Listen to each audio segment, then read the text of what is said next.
Hi guys, in front of me is INFINIX Hot 20i, and let me show you how to activate Google Backup on this device.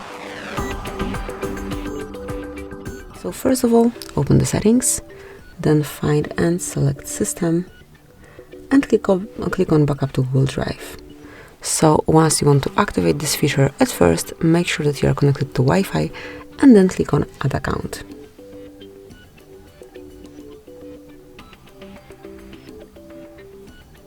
And now just provide your email address or phone number.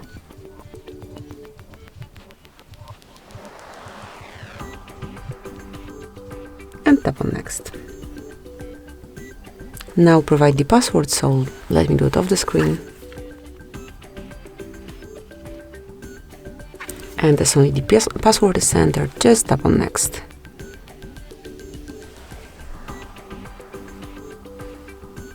Tap on Next again. Here go through Google Terms of Service, Google Play Terms of Service, also the privacy policy. Read everything carefully, and if you do agree, just click on I agree.